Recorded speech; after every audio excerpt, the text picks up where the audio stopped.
L'exemple de Douai est parlant. Depuis mardi, les salariés du site sont au chômage technique. La baisse des ventes de Scénic contraint l'usine à fermer ses portes pendant 3 semaines. Une façon à court terme de faire face à la baisse du marché européen.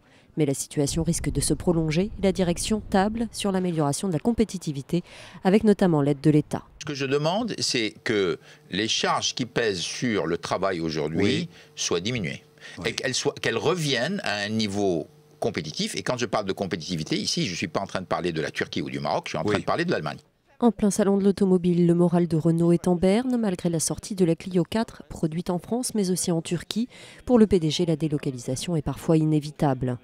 Quand il s'agit de dire, soit je ne fais pas une activité, soit je suis obligé de la positionner dans un pays à bas coût, par exemple les activités que nous avons en Roumanie, ce n'est pas de la délocalisation. Là, vos options, c'est zéro ou une activité.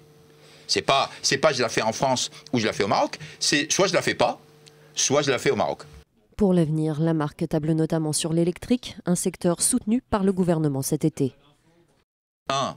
La voiture électrique ne coûte pas plus cher qu'une voiture diesel comparable. Et 2. Quand vous mettez la location de la batterie plus la facture d'électricité, vous êtes moins cher que le plein d'essence ou que le plein de diesel, à condition évidemment que vous rouliez. Innover, monter en gamme, en attendant ces options à long terme, l'automobile française doit faire face.